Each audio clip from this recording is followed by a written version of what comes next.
Bienvenidos a la cancha en la que se analiza la actuación de los equipos que encienden la emoción.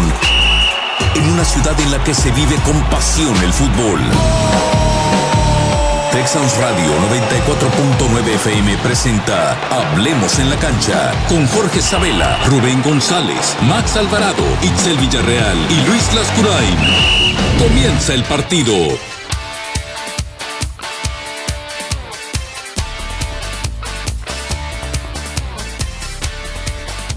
Hola, ¿qué tal? Muy buenas tardes, bienvenidos a lo que es su programa Hablemos en la Cancha. Como cada martes, yo, Max Alvarado, les estoy dando toda la información más importante acerca del fútbol regio.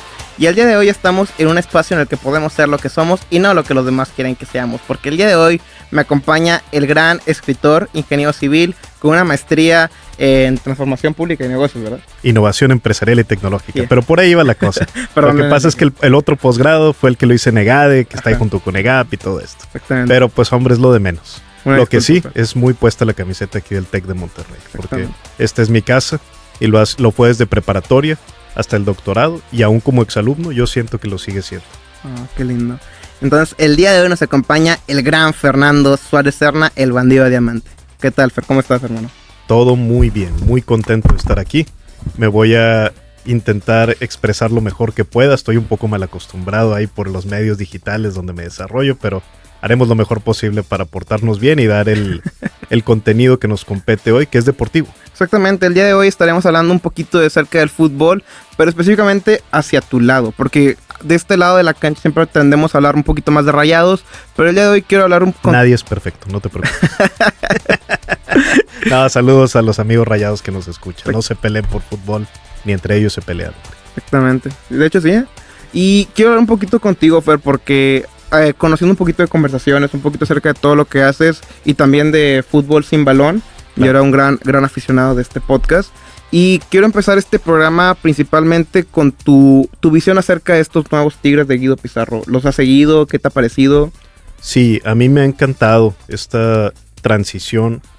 Yo soy muy de la idea de que el fútbol es un negocio que lucra con las emociones. Esta idea yo la saqué de Mario Castillejos, que en paz descanse.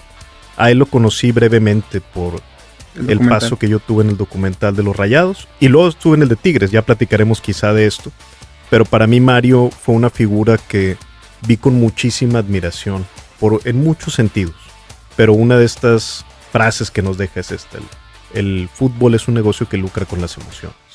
Por eso yo creo que el mejor futbolista de la historia es Maradona, y no es Messi o no es Cristiano Ronaldo, porque las estadísticas te dicen algo pero no te dicen todo. Dicho esto, para mí la afinidad que más tengo en el mundo a un equipo deportivo es a los Tigres. Si a mí me gustara el fútbol, pues yo vería la Champions, o vería la Liga, o vería la Premier. Pero a mí no me gusta el fútbol, me gustan los Tigres. Okay. Y siento esa afinidad por mi equipo de rancho, de pueblo, que se convirtió inesperadamente en el mejor de la década pasada. Entonces, en esta misma línea, el perfil tigre, el que uno sienta que la emoción viene de alguien que le importa mucho lo que está pasando dentro de la cancha y que nos lo transmita la afición en el estadio y también a través de las pantallas, es crucial. Por eso yo sí pienso y sí me transmite mucho Guido Pizarro, que ha sido posiblemente el mejor capitán de Tigres, al menos a nivel de títulos el más exitoso que ha tenido. Y en esa parte me siento bien. Pienso que si uno sale afectado, enojado, él va a estar más afectado o enojado. Si uno sale contento, él va a estar más contento. Y eso es lo que uno espera de un DT en gran parte. Además de, claro, viene con la formación en cancha de ser DT adentro del campo por muchos años. No solamente dicho por analistas, sino dicho hasta por el propio Tuca Ferretti. Okay. Me gusta esto que mencionas de ser aficionado tigre, porque creo que es de las pocas aficiones que tiende a abrazar el pasado. Porque creo que porque aquí voy con esto. Y un pasado muy gris. Y un pasado muy gris, exactamente. O sea, hay una canción de la misma barra que dice nos fuimos al descenso y perdimos 2 finales. Sí, que ahorita ya serían como 8, ¿no? Pero definitivo, esa parte de que las cicatrices también forman parte de quienes somos, lo abraza mucho la afición tigre, la idiosincrasia tigre, y es lo que presagia también el club mismo, porque recordemos que la información sí es bilateral, pero es en mucho más sentido del club a la afición que lo contrario. el club escucha, el club puede tener un termómetro de qué está pasando para afinar su comunicación. Pero en definitiva, hay símbolos, incluso como el anillo de leyendas, como los túneles pintados en el mismo volcán por el Imlicea. Entonces, son símbolos que nos recuerdan qué pasó antes de que estuviéramos aquí nosotros, ¿no? Este día en el estadio. Y esa parte de también ver las heridas que sucedieron en el pasado, creo que nos hacen así entender mejor quiénes somos. Exactamente. Negar esta parte de los partidos que pierdes, de las broncas que te pasan en la vida misma, creo que nada más te deja ciego. Ok, no, o sea, sí me gusta este pensamiento tigre porque, a ver, yo soy Rayado, pero de este lado de la moneda casi nunca vemos los errores, casi nunca vemos lo que pasó ayer, sino enfocarnos en lo que está sucediendo o a veces vivir del recuerdo del pasado, pero del recuerdo bueno. Y a mí, por ejemplo, eso lo veo también en Rayados. Puntualmente, veo que cuando se menciona, y entiendo que es la herida más fuerte que ha tenido el club, diciembre de 2017, la final contra los Tigres. Pero eso parece que queremos hacer como si no hubiera pasado, o que el club quiere hacer como si no hubiera pasado. Se borra de toda comunicación oficial, se borra de los documentos que precisamente cuentan la historia. Y esa parte es complicado porque bien dice Carl Jung, lo que niegas te somete y lo que aceptas te transforma. Por eso a mí me da mucha envidia en el mejor de los sentidos Sergio Canales. A mí ese jugador me parece fantástico en lo que hace dentro de la cancha y lo que alcanzo a ver fuera me parece un caballero, me parece alguien que a mí me hubiera encantado que llegara a los Tigres. Y los símbolos tienen mucho peso. Y el símbolo del tatuaje, del 2, del subcampeón, yo dije, eso es lo que necesita Rayados para empezar a sanar. El sabes que no quedé, y el 2 es una herida. Yo hubiera querido quedar en el 1. Y sin embargo, ahí está presente porque me recuerda lo que sigue. Lo que pasó es lo que me va a dar el fundamento para poder dar el brinco a lo que sigue. Eso creo que a nivel intuitivo, Canales lo entiende, lo comunica, lo presagia. Y a mí se me hizo muy desatinado. Y lo entiendo porque es la carrilla entre los equipos. Ajá. Pero se me hace desatinado que luego, pues claro, da para memes, da para burlas, da para todo. Pero en el fondo, ese es el camino que en mi percepción Tigre es el que debe seguir Rayados. Ok. Y hablando un poquito de estos jugadores, ¿no? Tú mencionaste ahorita, perdón, disculpa, Sergio Canales. Yo quiero hablarte un poquito de Walter Gaitán. Un jugador... el mago. El mago Walter Gaitán. Un jugador que a pesar de no ser... no le tocó estar en una época muy buena. Le tocó ser el que daba la cara por el equipo y el que se lo cargaba a la espalda. A veces tachamos a esta clase de jugadores como pues no tuvieron un impacto porque no fueron campeones. Por ejemplo, ahorita con el mismo caso de Sergio Canales, pues al final de cuentas todavía no ha ganado nada, pero se ha ganado un sector de la afición. Claro. Quisiera preguntarte por qué este gran cariño al señor Walter Gaitán. Sir Walter, que le desea a don Robert que en paz descanse. Sí.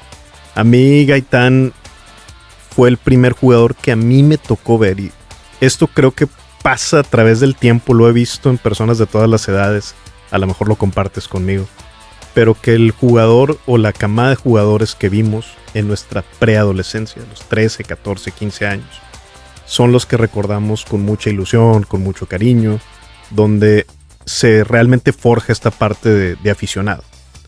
A mí, Walter Gaitán, me toca verlo, yo como aficionado de esa edad, y es la primera vez que me toca, porque yo empiezo a ir al estadio en segunda división, de lo cual casi no me acuerdo, porque yo tenía 6, 7 años en ese momento. Pero Walter Gaitán es la primera generación de jugadores comandada por él, donde me toca ver que Tigres tenga el mejor jugador de la liga. Y donde cada verano y cada cambio de torneo era, ahora sí se lo va a llevar a América, y se va a devolver a Europa, y se va a Boca Juniors de nuevo. Y esto que nos acostumbramos ya a ver en la época moderna, 2025, que estamos grabando esto, pasa cada semestre con algunos jugadores. Con Guiñac nos cansamos de ver esos... titulares. Claro, esos titulares.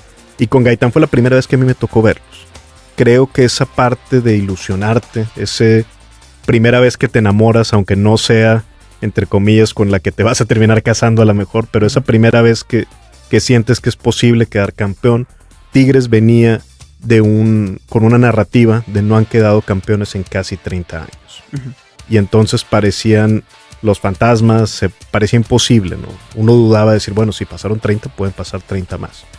Y enfrente Rayados estaba haciendo las cosas bien. Uh-huh. Todavía no llegaba la época, entre comillas, dorada que fueron 2 campeonatos, pero sí el campeonato del 2003 con Pasarela y la época del Piojo Herrero medio aplastante y demás. Ok, qué lindo cómo transformamos estos recuerdos, ¿no? Y como dices, mencionas tú de la preadolescencia, entrando ya en esa edad, porque a mí también me pasó con Humberto Sosa me tocó más en la infancia, pero me tocó más con Edwin Cardona. O sea, cuando yo vi a Cardona tenía alrededor de unos muy bueno, que también se le negó el título. Y yo lo recuerdo y a veces hasta Y acaba de quedar campeón con Efraín Juárez. Ajá, en el Colombia. Atlético Nacional. Sí, hace un semestre más o menos. Ajá. Entonces, son esa clase de jugadores que al final no terminan quedando campeones, pero terminan ganando a la afición. Definitivo. ¿Y qué crees que es más importante para ti en este aspecto? O sea, ¿qué valorarías más? Por ejemplo, hay jugadores, perdón por interrumpirte, lo quieres decir, pero hay jugadores que terminan siendo campeones, pero pueden ser un Eric Aguirre que ganaron una CONCACAF, que al final de cuentas no fueron indispensables, pero te lo recuerdas nada más como, fue campeón en tal momento. Hay jugadores que son campeones en un momento no tan específico, pero ¿qué opinas de esto? O sea, sí, creo que no hay por qué hacer tampoco la dicotomía, pero si yo hubiera sido futbolista, o si yo hubiera un futbolista por fuera, sí creo que esta parte de por medio de tu profesión, si llegas a poder tocar el corazón de la afición, para mí creo que es lo más importante. Y los jugadores, muchos de ellos son muy conscientes de que en esta ciudad, si hacen las cosas bien, la gloria es para siempre. Ya vemos en generaciones de jugadores que no eran de esta ciudad y que aquí se quedaron porque aquí se terminan sintiendo más en casa. Y muchos extranjeros les sucede, donde ya termina siendo más aquí en Monterrey, Nuevo León, y pasa para ambos equipos. Una casa donde, así, si tú tienes esa, o contagias, no nada más que la tengas, si la logras contagiar a la afición, esa entrega, creo que la afición te lo agradece con creces. Y sí creo que somos aquí en Nuevo León de las aficiones que en eso no, en muchas cosas sí, pero en eso no olvidamos. Quien nos hizo sentir algo y quien nos hizo festejar un gol o festejar algún partido que en ocasiones pasa y lo vemos en Tigres. Y siento así feo de nombrar nombres porque conozco muchos de ellos, pero un nombre que creo que viene al caso y lo conozco también y ha ido a nuestro podcast, La Palmera Rivas, que él termina por posicionarse probablemente en la época, en los últimos 30 años, como el defensa más icónico de nuestro equipo, cuando hay otros defensas y él mismo con quien compartió cancha, como Juninho, como Hugo Ayala, que si lo vemos en logros deportivos quizás son mayores. Y con todo respeto lo digo para Hugo Ayala y para Juninho, que para mí Juninho es el mejor defensa que a mí me ha tocado ver en el equipo jugar. Muy bien. Y esta pregunta te la quiero hacer porque pues todos somos aficionados a algún equipo, ya sea por herencia o por gusto. Sí. ¿Tú por qué empezaste a ser Tigres, Fernando? Yo nací Tigre en este caso. Okay. Lo digo así porque mi abuelito, Rafael Serna, que en paz descanse, fue directivo de los Tigres cuando fueron campeones en el 78 y en el 82. Y entonces desde que yo nazco básicamente pues me dicen, tú le vas a Tigres, ¿no? Okay. Y recuerdo en una ocasión que me causaron confusión porque un amigo de mi abuelito me regaló un balón del Necaxa. En ese momento, el Necaxa de los 90s, de Aguinaga, de Cuauhtémoc Blanco, de toda la bola de jugadores que pasaron por ahí buenísimos. Y yo como, pero ahora ¿a quién le voy? Y me dijeron, no, le vas a los Tigres. Y yo, bueno, yo veía a mi abuelito en la Peña Futbolística, un programa aquí que sigue al aire. Y para mí, realmente mis primeros recuerdos son así, de ver a mi abuelito en la televisión, de saber que le íbamos a los Tigres. Y posteriormente, ya él fallece cuando yo era muy niño, de estar yendo al estadio con mi abuelita. Mi abuelita, la Tigre mayor, todavía es a quien le hablo cuando Tigres campeonea y demás, en ese momento, para disfrutarlo juntos. Qué lindo. Entonces tú eres Tigre desde nacimiento, ¿no te tocó? No, yo no escogí en este caso.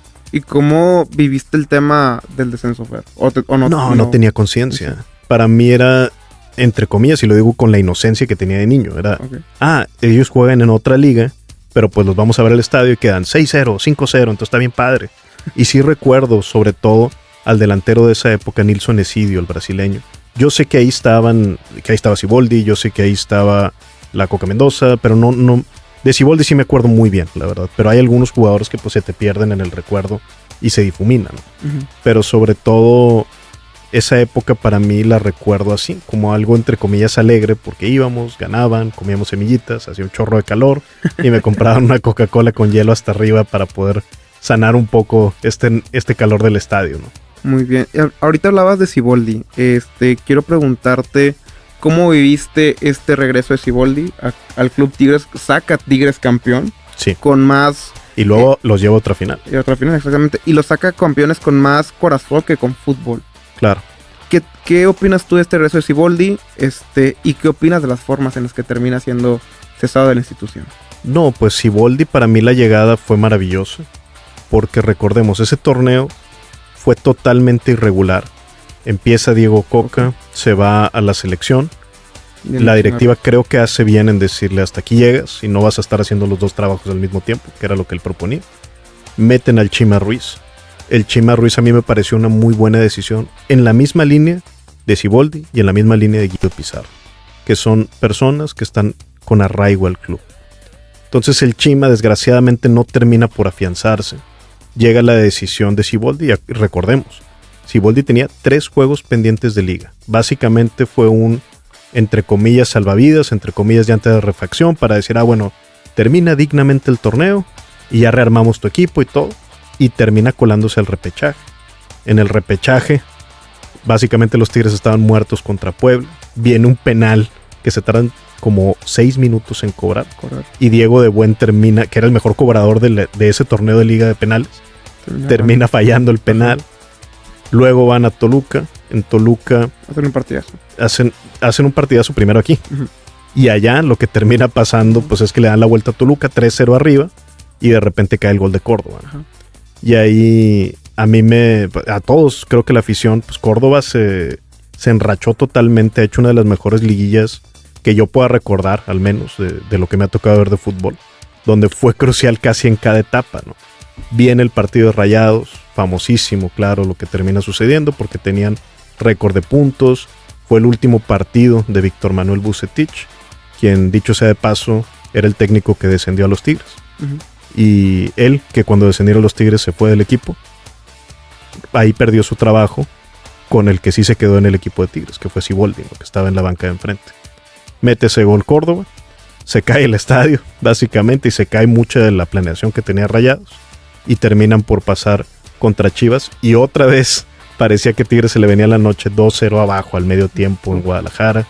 Una locura lo que termina pasando, y coronado por finalmente no nada más el gol de Guiñac y luego de Córdoba, sino finalmente el cabezazo de Pizarro. Ya no se van a tiempos extra. Esa fue básicamente esa liguilla, y la tengo muy grabada porque para mí es como ver un fractal, como si vieras en una versión microscópica de toda la historia de Tigres, porque sin sufrir no sería Tigres, básicamente. Y creo que encapsuló muy bien, y lo que termina declarando Siboldi ahí, donde se abraza con Guiñac y donde declara, palabras más, palabras menos, lo parafraseo, diciendo que él tenía una deuda con Tigres por el descenso y que un campeonato no lo enmendaba, pero sí empezaba a pedir un poco de perdón. Y a mí se me hizo muy curioso porque yo cuando recuerdo a Siboldi lo recuerdo como ídolo, lo recuerdo no porque descendió, sino porque se quedó y los ascendió de nuevo. Entonces, para mí no había que pedir una disculpa ahí, pero sí la sentí con mucho corazón y ejemplificó mucho de las razones por las que sí me gusta ser Tigre. Creo que encapsuló muy bien un momento inolvidable para el club y un campeonato muy emotivo, porque también recordemos, queda campeones con esa plantilla de jugadores que un técnico anterior muy desafortunadamente había dicho que estaban viejitos. Uh-huh. Entonces, a mí me causó así mucha alegría. El final de Siboldi en Tigres, pues no, realmente hubo una serie de información, desinformación, chismes, screenshots, toda una recapitulación de muy ranchera, ¿verdad? De cómo compartimos esa información con mucha ligereza, por así llamarlo. Pienso que más allá de recordar ese final, yo me quedaría recordando para siempre ese campeonato, que vino así con más corazón que planeación. Ok. Qué linda forma de recordar a un ídolo, a pesar de que actualmente va a dirigir al Mazatlán. Y es curioso, claro, porque le vuelve a quitar el puesto a Víctor Manuel Vucetich, porque ya lo trae de hija. No, es un caballero. Vucetich, a quienes lo conocen, yo no lo conozco. pero sí. Una gran persona. Y eso dicen todos los que lo conocen. Excelente. Yo quisiera preguntarte, Fer, trabajaste en el documental Llegando a Casa de Rayados. Sí. Y actualmente también participaste en Tigres, la historia perfecta. Correcto. ¿Cómo fue? Primero te quiero preguntar acerca de Tigres, historia perfecta, y luego nos vamos a Monterrey. ¿Cómo es posible encapsular tantas historias, tantos fragmentos y generar sentimientos todavía? Claro, ahí vino una gran propuesta del director Humberto Garza. Realmente la visión es de él. Yo en este documental participo dentro del cuarto de escritores, dentro del writer's room, y nunca voy a hacer menos mi trabajo. Yo también aporté lo mío. Pero definitivamente lo que estamos viendo en pantalla es la visión de Humberto. A mi parecer es un éxito total y rotundo este documental porque creó mucha conversación que fue más allá de las plataformas mismas. A mí me dio mucho orgullo y era algo común que no vi una vez ni dos, donde ponía gente que lloraba al ver el documental, pasaban a las personas hacia la mejor millennials o centennials tomando a sus papás llorando mientras veían el documental. Hubo un momento para así remembrar la historia de que sí, más o menos resume de forma muy honesta y muy, sobre todo sin filtro, muy acercándose a las emociones. Y la solución que da Humberto, que a mí me encantó, es agarrar goles o momentos icónicos y entonces la historia del equipo contarla en ese resumen de momentos icónicos como tal. No todos son goles, hay atajadas de Nahuel Guzmán, por ejemplo, también. Y esa solución no fue instantánea, fue algo que tomó básicamente meses. Hicimos varias propuestas, una de ellas me acuerdo que el narrador fuera el Volcán, o sea, el mismo estadio. Okay. Hicimos propuesta como tal cronológica para que fuera más fácil de comprender. Tiempo. Sí, terminamos con esta opción que fue un poco más como lo habían hecho en la serie de Netflix Last Dance un par de años antes, donde nos vamos haciendo brincos en el tiempo, pero que narrativamente tengan una lógica. Claro. Okay. Y en el tema de Rayados, en el tema de Rayados, ¿cómo es esto, Fer? Porque, a ver, a veces nos quitamos la playera de un equipo para hablar de otro. Sí. Y en este caso era un tema de trabajo. Te tocó también trabajar tocó estar en la misma sala que Mario Castillejos. ¿Cómo fue el proceso para este documental de Monterrey? Sí, probablemente en la parte de Mario me haya tocado presenciar, no dirigir, sino estar ahí en la misma habitación de la entrevista que le hayan hecho a Mario más a profundidad en toda su carrera. Probablemente la hizo Fernando Calife, el director del documental, y que era mi jefe en ese momento. Yo estoy bien agradecido con Fernando Calife. Es alguien a quien yo le tengo, y sobre todo en ese momento del tiempo también, desde mi adolescencia, le tuve gran admiración desde ese momento. Él dirigió una película que para quienes son de mi generación la marcaron, que fue 7 días. Okay. Y era una película regiomontana donde veíamos que empieza con una apuesta deportiva en Barrio Antiguo, con Cuauhtémoc Blanco fallando un penal, se meten en una bronca y finalmente tienen que traer a U2, la banda de rock más grande del mundo, a dar un concierto al Estadio Tecnológico, también que en paz descanse. Ese estadio. De eso se trata la película. Yo ahí conozco la carrera de Fernando Calife. Más adelante termino trabajando para él. Le mando un correo pidiéndole ayuda. Nos vemos. Lo voy a ver en un par de ocasiones a conferencias y me dice, pues ya, hombre, ¿cuándo te vienes a trabajar conmigo? Y le dije, pues ya, ¿no? Entonces empezamos a trabajar guiones de cine, propuestas para series. Se termina fraguando este documental de los Rayados. Y a mí me da la oportunidad Fernando, me dice, ¿qué quieres hacer en este documental? Y le dije, bueno, primer asistente de dirección. Que es un puesto menos glamoroso de lo que suena, porque uno dice, pues, director y luego asistente del director, ¿verdad? Okay. Pero realmente se trata de sortear toda la serie de broncas que vienen en todo sentido en el día a día en el documental. Pero bueno, eso me dejó también mucho acceso a conocer a muchos jugadores, a ver sin filtros o con menos filtros al menos, cómo se comportaban muchas figuras del club. Hice grandes amigos en ese proceso. Y de nuevo, pienso, y eso ha sido parte de mi carrera, que no vale la pena estarse peleando por lo que nos separa, más bien uniéndonos por lo que compartimos. Y esto aplica en todo. También cuando hablamos de ramo político, yo no podría decir, yo no puedo tener amigos que voten por esto, solamente se me hace algo que no va conmigo. Okay. Entonces, esta parte de los Rayados termino conociendo a grandes personas y también y es duro decirlo, pero termino viendo partes de los jugadores que digo, esto no me gustó verlo, güey. Me hubiera preferido quedarme sin saber. Sí, eso no lo quiero comentar porque tiende mucho al morbo. Mejor comentemos lo que sí es bueno. Te puedo decir, por ejemplo, un jugador que a mí me pareció así, alguien sumamente agradable, Jonathan Orozco. Un grande. Que vaya, en la cancha, imagínate para los Tigres, pues él nos decía, soy tu papá. Él nos decía, todas las burlas, toda la gran época de Rayados, y pues uno como Tigre quiere odiarlo. Nada más que al conocerlo dices, chingue, ya no te pude odiar, ¿verdad? ya te cae como si fuera un compa, sí. Sí, de que me la pusiste muy difícil porque eres muy, muy, muy buena onda y sobre todo con muy buen trato. Él supongo yo que no se va a acordar de mí, pero yo sí me acuerdo de que a mí me trató muy bien cuando yo nada más era alguien que estaba ahí como staff. Ok. Sí, yo también tuve la oportunidad de entrevistar a Jonah para Aquí Hablemos en la Cancha. Y creo que también concuerdo contigo. Es una gran persona, a pesar de que de repente me ponía nervioso y también fallaba en algunas cosas. Estaba ahí siempre para apoyar. Pero bueno, nosotros ahorita seguiremos con esta gran conversación con Fernando Suárez Serna. Volvemos a una pausa comercial y retornamos.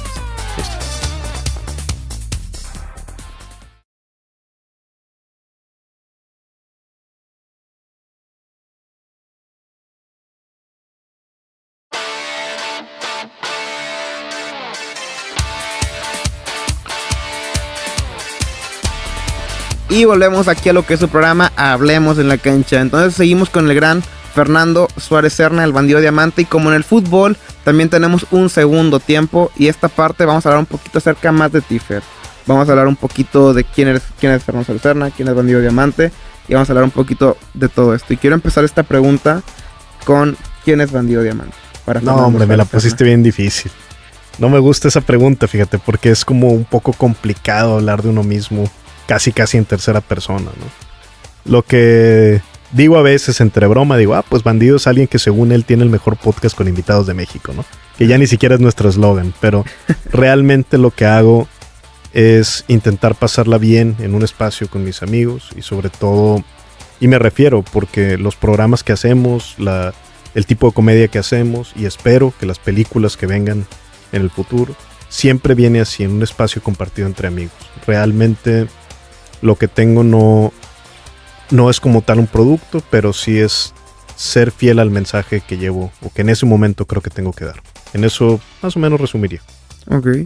Y es una pregunta que desde hace mucho tiempo te quería hacer. Hay veces que digo, lo voy a escribir por Instagram, pero siento que me voy a ir como una bibliota de que pregunta tras pregunta. Entonces digo, no, va a estar ocupado el buen Fer. Pero, ¿eres ingeniero civil? Sí.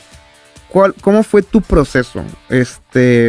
Porque supongo que cuando estabas en la prepa empiezas a haber dudas de a qué me quiero dedicar. No, yo desde los 7 años decía que quería ser ingeniero civil.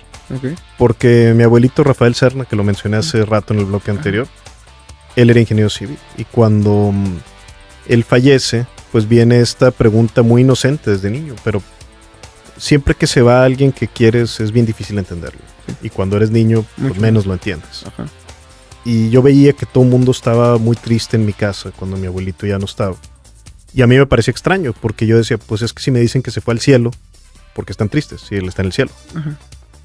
Y entonces vienen estas semanas y los meses donde pues el mundo ya nunca iba a volver a ser igual en mi familia. Esa es la realidad, con la ausencia de mi abuelito. Y yo pregunto, ¿y qué estudió mi abuelito? Y mi mamá me dice, era ingeniero civil. Y yo dije, yo quiero ser eso como él. Y claro, lo que definía a mi abuelo no era que fuera ingeniero civil, ni creo que tampoco sea lo que me define a mí. Pero de ahí fue una decisión de niño que yo dije, a mí me gustaría estudiar eso. Es algo que me gustó muchísimo haber estudiado. Yo, si ahorita regresara el tiempo, estudiaría exactamente lo mismo. Es una base con la que te afecta toda carrera, te afecta la forma en que está mapeada tu mente. Entonces, aunque yo realmente nunca he construido, yo creo que ahorita si hago una banqueta se me desploma. Pero dicho eso, escribo como ingeniero, hago chistes como ingeniero y entiendo mucho del mundo como ingeniero. Y lo digo para bien, para quienes tuvimos fortuna de pasar por las aulas. Es algo que te cambia, no solamente de una forma técnica, de ahora puedo construir, más bien te cambia la forma en que entiendes el mundo a tu alrededor, las relaciones, la política, la amistad. Y esa parte de la ingeniería a mí me marcó mucho. Ok. Y para ti, Fer, ¿cómo fue este proceso, no? Porque haber estudiado, bueno, en ese entonces supongo que la carrera de 5 años, ¿no? La ingeniería civil. Correcto, 4 y medio. Ok, bueno, actualmente es de 4, aquí en el TEC de Monterrey. ¿Cómo es el proceso de decir, ok, estudié 4 y medio, lo que más quería, ¿cómo me dedico a otra cosa? ¿Cómo cambio los planes que había hecho al principio para hacer otros? Lo que pasa es que la carrera la debemos ver como algo que te ofrece más opciones, no menos. Y sí hay esta connotación que mencionas donde, oye, si estudiaste médico y no estás dando consulta, entonces fracasaste. O si estudiaste abogado y no estás haciendo litigio, entonces ¿para qué estudiaste abogado? Y si no estudiaste ingeniería civil y no construyes, ¿para qué eres ingeniero civil? Pero creo que esto es verlo de una forma muy, muy pobre mentalmente, donde entendemos una carrera profesional como si fuera un curso técnico. O sea, si te metes a un curso de Excel y no sabes usar Excel al final, pues ahí sí está un poco más empinada la cosa. Pero realmente la carrera, insisto, te debe cambiar la forma integral en que convives con la realidad, en que convives con tu mundo. Y te debe servir para abrir tus opciones, no para cerrártelas. Dicho eso, yo más o menos en 6º semestre, porque yo empiezo la carrera con la idea de convertirme, tenía claro, según yo, que quería entrar en la parte de administración de obra, que quería hacerme supervisor de obra en alguna de las grandes empresas y algún día, no sabía cómo, tener mi constructora. A media carrera, entro a la modalidad de emprendimiento y llevo la clase de innovación con el ingeniero José Manuel Aguirre, entonces director de parques tecnológicos y sigue trabajando aquí en el TEC de Monterrey. Un saludo. Y un saludo al ingeniero, porque él hace una de las cosas más valiosas que puede hacer un maestro por ti, porque yo termino esa clase bastante perdido. Termino esa clase, ya no sé qué voy a hacer con mi vida, pero saberse perdido es el primer paso para encontrarse, y es una de las cosas más valiosas que un maestro puede hacer por ti. Cuestionarte esas certezas, sobre todo tan características de la juventud, para que entonces sí, al preguntarte a ti mismo quién soy, qué quiero, puedas encontrar algo totalmente fiel a lo que tienes por dentro. Wow. Qué gran aprendizaje, porque a veces me encuentro en ese dilema, digo, estudiando arquitectura. Sí, sí. Y de repente todo el mundo me dice, oye, dedícate más a la radio, a la comunicación, pero a veces me siento un poco perdido, ya que estamos en una clase de psicología y nada por el estilo, pero a veces como que a esta edad, pues cuando empiezan más estos dilemas, digo, ok, ¿para dónde voy? No, y si te expulsan del gremio no te sientas mal, que eso llega a suceder también. Y perdóname que te interrumpí, pero a mí en mi camino me sucedió también, donde, oye, yo empecé a escribir y para los ingenieros era, pues este escribe esto. Y para los escritores era, nombre, pues este es el ingeniero. Y quedas un poco exiliado de las tribus, pero realmente esa parte no es lo que te debe de definir. Lo que sea en manada no necesariamente es lo mejor. Entonces, que no te defina el peer pressure, la presión grupal, sino más bien el llamado que tú tengas. Sea cual sea, se vale también decir, oye, hago el programa de radio y lo pruebo cómo es hacer esto y ¿sabes qué? No me gusta, voy a intentar hacer teatro. Y bueno, voy a hacer teatro. Y ¿sabes qué? No me gusta, bueno, voy a intentar tocar un instrumento. Bueno, no me gusta, voy a intentar ahora hacer un emprendimiento. Dice mi maestro, el doctor Horacio Marchand, que hay que permitirnos vivir muchas vidas en una sola vida, precisamente porque solo tenemos una. Entonces, esto es con lo que yo te diría, porque a mí me lo dijeron. Wow.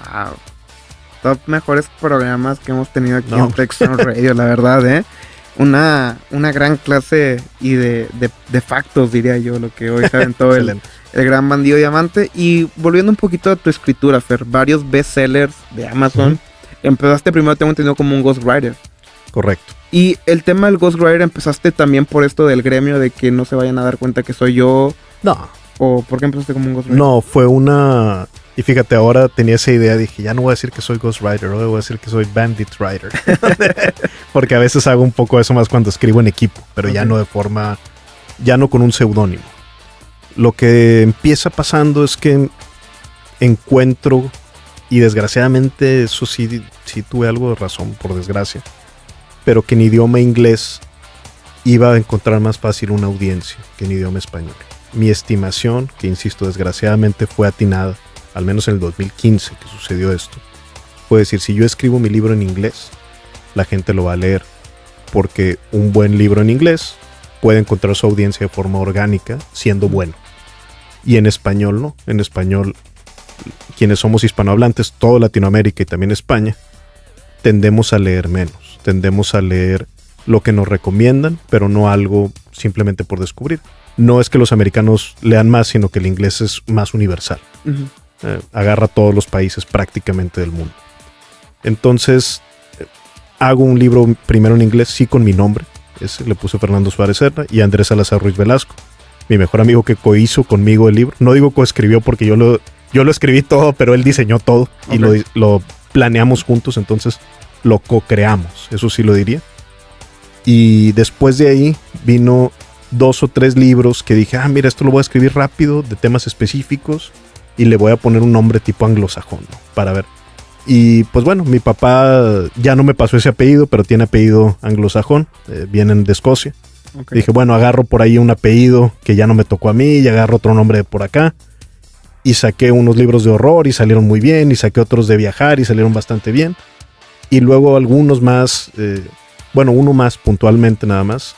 Ese sí lo vendí como proyecto, no lo vuelvo a hacer, pero en ese momento me ayudó bastante con flujo de dinero que yo necesitaba. Esa es la realidad también profesional de ese momento, donde hice un libro que era la historia de alguien más. Y sé que lo podía hacer bien y que hice una buena entrega, pero a fin de cuentas no es algo que profesionalmente sea mi deseo final, aunque sí fue el camino. Ok. Wow. Y ahorita que mencionas esto del flujo de dinero, el flujo de trabajo, Fer, sí. ¿Cómo fue el emprender para ti? O sea, ahorita ya que hablamos un poquito de obviamente titularte como ingeniero, después de dedicarte a la escritura y todo esto, ¿cómo es este conflicto y empezar a que el dinero fluya, a empezar a emprenderlo, empezar a venderlo? Sí, para mí yo tuve una época donde yo estaba muy peleado con el dinero, porque yo pensaba, yo tengo mi propuesta artística y si la hago bien, un día el dinero va a llegar. Ya dejé de pensar así con el paso de los años. Dejé de tenerle miedo a tener pláticas incómodas sobre cómo funciona el dinero. Y esto lo aprendí viendo un video de YouTube. Y puede sonar como lo más banal del mundo, pero al mismo tiempo, haciendo como el círculo completo, pienso, pues es lo que yo hago ahorita, hacer videos de YouTube. Y yo sé que si a mí un video de YouTube me cambió la vida, pues es posible por este medio dar mensajes importantes. Y yo vi un video de Todd McFarlane, que era el dibujante de Spider-Man cuando yo era niño. Más adelante hace Image Comics, es el co-creador del personaje Venom, creador de Spawn y Image Comics, básicamente. Y lo que decía Todd McFarlane era que él era bilingüe, que él hablaba inglés y negocios. Y que él hablaba negocios tan bien que cuando se metía a negociar con banqueros, los banqueros creían que él era uno de ellos. Y eso le permitía que cuando saliera de la junta, poder ahora sí quitarse la máscara y ponerse a dibujar todos los días. Y él, uno de los consejos más fuertes que da, y que yo lo llevo mucho porque a mí me cambió la vida, él decía, tú no te pongas un ingreso de deseo aspiracional. Decía, porque cuando logres eso, vas a subir la apuesta. Y cuando llegues otra vez, vas a subir la apuesta. Y no vas a tener fin. Es naturaleza humana. En lugar de eso, lo que debes plantearte es tu ingreso mínimo. Y entonces, eso sí, yo lo hice en papel, anoté. Dije, ok, si yo fuera a trabajar en un corporativo, yo podría ganar esto al mes. Y eso fue lo que estimé. Entonces yo básicamente cerré los ojos y dije, si yo puedo un día llegar a generar esto, de estar escribiendo y de estar haciendo videos de YouTube y de estar haciendo podcast, entonces sí, con eso yo ya no me puedo quejar y me levanto y me dedico a hacer eso todos los días. Y tras ese ingreso mínimo, que es diferente para cada quien. Yo en ese momento, en el 2019, lo que me planteé, lo digo transparentemente, fue 35 mil pesos al mes. Yo dije, con eso yo puedo pagar una renta, pagar comida y con eso la hago. Y ya no tengo que ir a andar buscando o la tentación de decir, dejo de hacer esto para poder dedicarme ahora sí de lleno. Y cuando de repente tenemos meses que varían, meses donde me acuerdo mucho de ese número y digo, no te estés quejando. Tú dijiste, quedaste contigo mismo con que diéramos este número, estabas contento, ¿no? Y eso básicamente es lo que tengo como guía, no lo aspiracional, porque insisto, ese lo puedes ir subiendo. Wow, qué gran ejemplo, y sobre todo porque es una meta fija.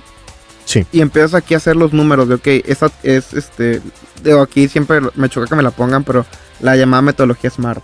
La de que es viable, es accesible, sobre todo que se puede, o sea, que puedes llegar y que es medible. Entonces, tú al trazarte esta meta, al trazarte estos números, ya tienes como un estándar fijo, un estándar mínimo, y es como que, ok, de aquí puedo seguir avanzando más, y a pesar de que me vaya bien, un mes me vaya más alto, o me vaya un poquito más bajo de lo que saqué el mes anterior, este sigue siendo el estándar fijo. Correcto, porque estamos en un giro que es muy volátil, donde se multiplica de repente en orden de magnitud por muchas veces el número que te dije, pero también igual de volátil es la bajada, y yo estoy consciente de eso, de que en el giro de negocio en el que ahora pertenezco, las carreras no son eternas. Estamos en un muy buen momento y agradezco mucho eso, pero no soy tan inocente como para pensar que las épocas doradas duran para siempre. Ok. ¿Y cómo piensas manejar cuando ya no sea la época dorada de Bandido Diamante? O sea, ahorita estás en un buen momento, como le decimos, el prime. Uh-huh. Yo creo que desde hace mucho tiempo estás en el prime. Muchas gracias. Desde el 2020 diría yo. Cuando todavía está en tele con Adrián Marcelo Presenta, cuando Conversación estaba... todavía está muy bueno, todavía lo sigo consumiendo. Pero ¿cómo piensas tú manejar a futuro? O sea, cuando ya a lo mejor tengas una audiencia 100% fija, pero a lo mejor no es la audiencia que tienes el día de hoy. Vas abriendo diferentes líneas y creo que una de las ideas es no dejar de estarse divirtiendo y no dejar de estar inventando cosas nuevas. Eso lo veo mucho también en el programa de comedia que hacemos, donde este año, y lo verán muy pronto, estamos haciendo muchos intentos nuevos con personajes, con aproximaciones que tienen que ver más que ver como con mini sketches, con aproximaciones que traen mucho de innovación, y en este momento quiero estornudar, pero me voy a aguantar. Y adelante. Voy a hacer también voy a dar respuesta completa como quieren esto. Creo que ya la libramos. Pero sí, creo que mucho tiene que ver con no dejar de encontrar retos nuevos. El momento que llegue, y que llegará seguramente, donde la gente diga, ¿sabes qué? Ya tuvimos suficiente de ti, ya nos cansó tu mensaje, ahí nos vemos. Yo como quiera voy a estar agradecido toda la vida, porque por un momento me dejaron vivir lo que estoy viviendo. Estoy demasiado agradecido de eso, que la gente te preste su atención y que pueda también darte el propio, que te escriban, que te lleguen a pedir una fotografía, o que les llegue a tocar de alguna forma algún consejo o algún mensaje de la serie muy amplia de cosas que decimos, que van desde chistes hasta novelas cyberpunk. Es algo extraordinario para mí, es algo que agradezco demasiado haber tenido esa oportunidad, y la voy a aprovechar hasta el último respiro que yo tenga en mi vida. Eso estoy seguro, que me voy a morir trabajando. No me veo retirándome. Mi pesadilla es un día levantarme e irme a jugar golf, ¿no? Y entonces a mí ojalá que nunca me pase esa pesadilla, y total agradecido con la atención que me llega a regalar las personas que están del otro lado de este programa. Wow. Qué gran mensaje, y sobre todo yo te quiero hacer esta pregunta, Bandido. ¿Cómo te reinventas todos los días? O sea, ¿cómo decides levantarte otra vez? O sea, dijiste, ok, ya vendí un bestseller, ya conseguí el podcast que quería hacer, estoy en los top más importantes de los charts de México. ¿Qué sigue para mí? ¿Cómo me vuelvo a reinventar después de estar constantemente rozando los top, o incluso ya estando en el top? ¿Cómo levantarte al día siguiente y reinventarte otra vez? Creo que mucho viene de lo que nos vayamos planteando también en el camino. Te vas conociendo a ti mismo y dando cuenta, esto sí va conmigo, no va conmigo. Me pasa mucho en comedia, donde tallereamos entre un grupo muy grande. Y en ocasiones uno dice, bueno, voy a ajustar este chiste. Y a veces dices algo en el escenario, pega, recibes el aplauso, pero al regresar a camerino dices, como que esto que dije no va con mi voz. Okay. Entonces ser fiel a la voz que traes dentro es, creo yo, lo que te va a marcar la brújula. Sí pienso también, y esto lo tomo de Mr. Rogers, que es un comunicador que tomo muchísimo como ejemplo. Él hacía tele para niños en Estados Unidos, y él decía, y me encanta la frase, cuando le preguntan que qué sentía de ser famoso. Y la fama es algo que, igual que el dinero, es una conversación incómoda, porque no está mal decir, yo me siento bien de ser famoso, y está mal y es mentira decir, no, a mí no me importa ser famoso, porque es algo que va intrínseco a poder dedicarme a hacer esto todos los días. Y me encanta lo que dice Mr. Rogers, me encanta, se me hace una pieza de sabiduría, porque le dicen, ¿qué sientes de ser famoso? Y él dice, fama es una palabra de 4 letras. Igual que amor, igual que odio. Lo importante no es la fama. Lo importante es que nunca te olvides de los sueños y de los miedos de quienes te escuchan. Y los miedos y los sueños creo que son las 2 brújulas más importantes que uno debe de tener en manos. Lo que te va a dirigir en la carrera y poder decir, ok, este feedback que estoy recibiendo de la gente, que a algunos no les gusta lo que hago, que a otros les encanta, que otros disfrutan de lo que hacemos, es mientras yo tenga bien medido cuáles son los miedos y cuáles son los sueños de las personas con quienes están conviviendo, entonces yo puedo entender para dónde tengo que navegar y qué es lo mejor que tengo por ofrecer. Wow. ¿Y qué crees? Perdón, me quedé pensando. No estaba. me recibió como un bocajarro de mensajes al mismo tiempo. Perdón. ¿Y cuál crees que sea el mensaje que le quieres dejar a la audiencia futura? O sea, ¿qué crees? Si hoy Bandido Diamante, si hoy el internet dijera, ¿sabes qué? Se acabó. Se acabó el internet. ¿Con qué mensaje crees que se lleva la audiencia de Bandido Diamante? Creo que lo que repetimos como mantra al inicio del podcast no es por accidente, es por diseño y está muy bien pensado y es un espacio donde podemos ser lo que somos y no lo que los demás quieren que seamos. Creo que eso es algo que vuelve un espacio sagrado y es algo que no es un espacio físico ni es un espacio que necesariamente sea un podcast. Eso lo puedes vivir en un concierto, lo puedes vivir en un salón de clase, lo puedes vivir para quien sea religioso adentro de un templo. Tiene que ver mucho con la palabra autenticidad. Hay un capítulo del libro de conversaciones que coescribimos Adrián, Marcelo y yo, que se llama El capítulo de una sola palabra. Y tú abres el libro y literal solo dice una palabra, ese capítulo. Okay. Y la palabra es auténtico. El siguiente capítulo te dice el capítulo sobre esa palabra. Y entonces hacemos un poco de trampa, ¿no? Y en ese capítulo decimos que auténtico tiene la misma etimología que autor y que autoridad. Porque cuando alguien es auténtico, es un poco autor porque escribe el camino de su propia vida. Y es un poco autoridad porque te despierta esa sensación de que cuando alguien es auténtico, merece respeto y merece ser escuchado. Esa palabra me gusta mucho, es de mis favoritas, auténtico. Y ojalá que eso sea el mensaje, que no es que yo soy auténtico, sino el mensaje es, tú sea auténtico. Independientemente de que yo tenga mis errores, mis claroscuros, que definitivamente los tengo. El mensajero a lo mejor no es perfecto, pero en este caso el mensaje creo que sí lo es, que no tiene que ver conmigo, sino que tiene que ver contigo y con cada uno de los que nos está escuchando, que es, escuchemos que es auténtico y eso es para cada uno de nosotros. Lo tengo que hacer yo y lo tiene que hacer el ejercicio cada uno. Oigan, literalmente este es un momento épico, un gran programa el del día de hoy. Muchísimas gracias, Fer, por venir. Gracias la a verdad, ti por invitarme. Me siento aquí en casa. Gracias a ti por venir a casa nuevamente. La verdad es un capítulo que aquí sí voy a fangirlear un poco. Una disculpa no digas eso. a la audiencia y a la gente que está tras cabina el día de hoy. Yo soy muy fan de Conversaciones. Conversaciones para mí es el espacio donde yo me guardaba en pandemia. Excelente, qué lindo que digas eso. Era como, o sea, te lo juro que yo me sentía que estaba ahí. O sea, yo sentía, me ponía los AirPods, lavaba el carro porque pues no hay otra cosa que hacer aparte de lavar el carro y intentar emprender de cualquier otra forma. Yo me ponía los AirPods, lavaba el carro y era como que, ok, me acuerdo específicamente los de Ricardo Treviño, el de Jonás, la primera vez que va Daniel Migraña. Claro. Y yo me sentía parte todos grandes amigos. Ajá. Me sentía parte del triángulo, o sea, de esas conversaciones. Buenísimo. Que sientes como en confianza de hablar con amigos. Y Daniel Migraña no quería ir y ahora trabaja con nosotros. Sí. Pero se resistió en ese primer capítulo. Exactamente.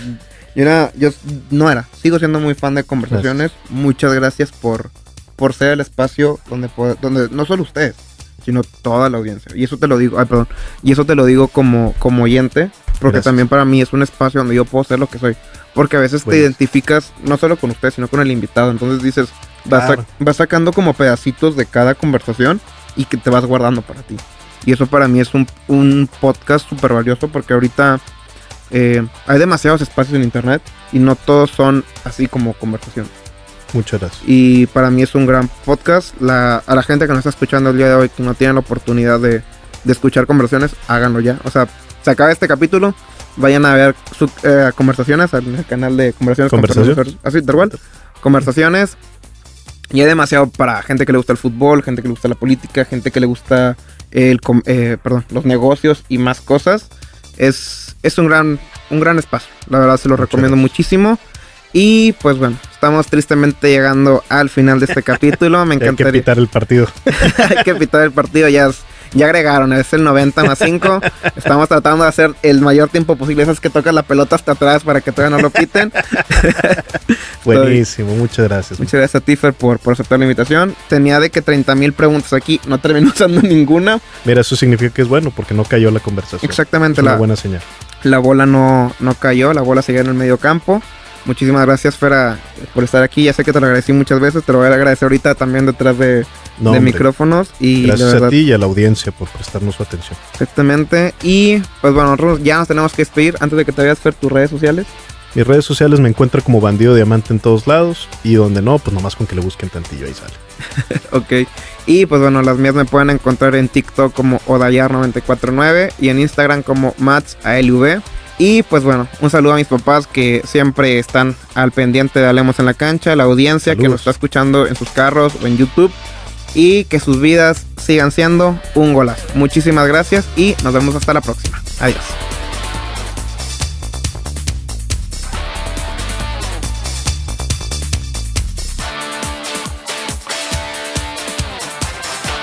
Termina el partido. Te esperamos el próximo martes en punto de la 1:30 de la tarde. Tech Sounds Radio 94.9 FM presentó Hablemos en la Cancha con Jorge Sabela, Rubén González, Max Alvarado, Itzel Villarreal y Luis Lascurain.